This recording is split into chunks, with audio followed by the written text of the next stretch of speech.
Reels वाली बहू। प्रज्ञा को रील्स बनाने का बड़ा ही क्रेज है और वो दिन भर रील्स बनाती रहती है। खाते पीते घूमते फिरते घर में कॉलेज में रील्स बनाने के कारण प्रज्ञा पूरे कॉलेज में हाईलाइटेड है। जहाँ उसकी रील्स सभी को पसंद आते हैं, वहीं मनीषा चिंता में डूबी रहती है। एक रोज जब खाते हुए प्रज्ञा रील्स बना रही होती है, तब मनीषा कहती है, एक मिनट भी चैन नहीं है इस लड़की को। ये नहीं कि खाना तो आराम से खा ले, लेकिन नहीं, अरे थोड़ी देर रील्स नहीं बनाओगी तो आसमान नहीं टूट पड़ेगा। अरे मम्मी, इसी को तो कहते हैं डिटर्मिनेशन। तुम नहीं समझोगी ये सब। भगवान, इस लड़की को सद्बुद्धि दे। जब देखो तब टेढ़ा बाका मुंह बनाती रहती है। मनीषा की बात का प्रज्ञा पर जरा भी असर नहीं होता और वो खाते खाते रील्स बनाती रहती है। दिन बीतने लगते हैं और देखते देखते प्रज्ञा का कॉलेज भी खत्म हो जाता है। आए दिन कोई ना कोई मनीषा को प्रज्ञा की शादी करवाने का सुझाव दे जाता है। सब ठीक ही कहते हैं, प्रज्ञा की शादी कर देनी चाहिए। अपने घर के काम काज में व्यस्त हो जाएगी तो खुद ही ये रील्स और नाच गाना बंद हो जाएगा। मनीषा और प्रेम प्रज्ञा के लिए एक अच्छा लड़का ढूंढने लगते हैं और तभी विकी का रिश्ता प्रज्ञा के लिए आता है, जिसने प्रज्ञा को उसकी रील्स देखकर पसंद कर लिया था। अगले दिन विकी अपने माता पिता के साथ प्रज्ञा के घर पहुंच जाता है और प्रज्ञा साड़ी पहने हाथों में चाय की ट्रे लिए उनके सामने आती है। जब विकी को पसंद है तो हमें भी बहू पसंद है। बहन जी, आप बारात की तैयारी कीजिए। एक बार लड़का लड़की अकेले में बात कर ले तो अच्छा रहेगा। हाँ हाँ, क्यों नहीं। मनीषा विकी को प्रज्ञा के कमरे में भेजती है, जहाँ प्रज्ञा पहले से ही रील्स बना रही होती है।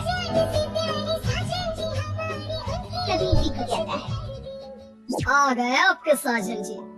हमारे साथ ये रील्स कंप्लीट करती तो और भी अच्छा रहता। अच्छा जी, आप आ ही गए हैं तो बना ही लेती हूँ आपके साथ। दोनों मिलकर रील्स बनाते हैं। जब भी मीट और तुरंत पोस्ट भी कर देते हैं। फिर विकी कहता है, जब आप साड़ी में चाय लेकर आई तब मुझे लगा कि कहीं मैं गलत करने तो नहीं आ गया। अब सही है। दोनों की शादी पक्की हो जाती है और शादी के दिन भी प्रज्ञा रील्स बनाने से चूकती नहीं। यहाँ तक कि बारात के समय भी नाचते हुए रील्स बनाती है। सभी लोग प्रज्ञा की तारीफ के पुल बांध देते हैं और प्रज्ञा नाचती गाती अपने ससुराल चली जाती है। सब कुछ अच्छा चल रहा होता है। प्रज्ञा यहाँ भी दिन भर हर चीज की रील्स बनाती रहती है।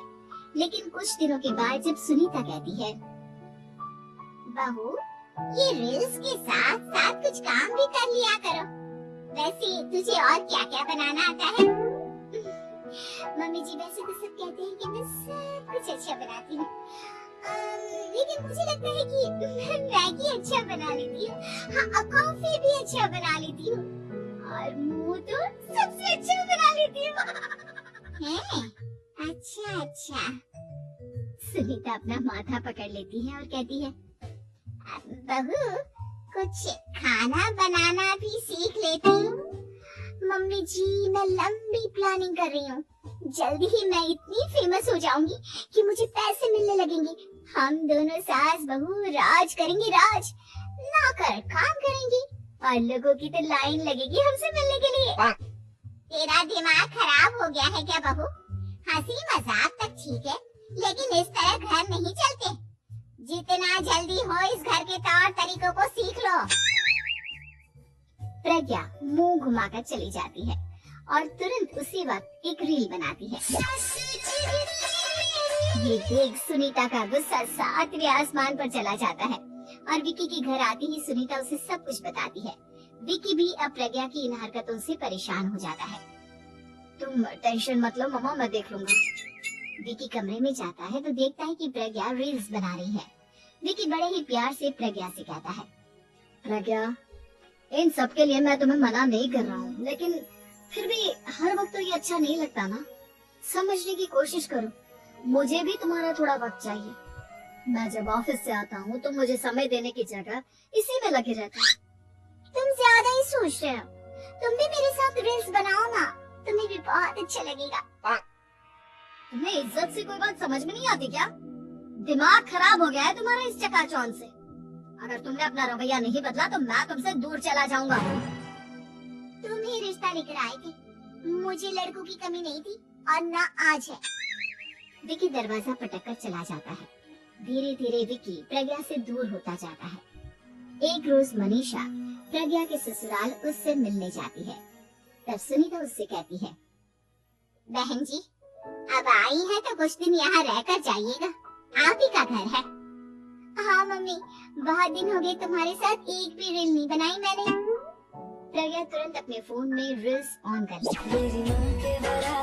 ये सब मुझसे नहीं होगा। तेरा ये भूत अभी तक नहीं उतरा क्या? बहन जी आप कुछ कहती नहीं क्या इसे? जब आप ही कुछ नहीं कर पाई तो मैं कर ही क्या सकती हूँ, सास तो वैसी ही बदनाम है।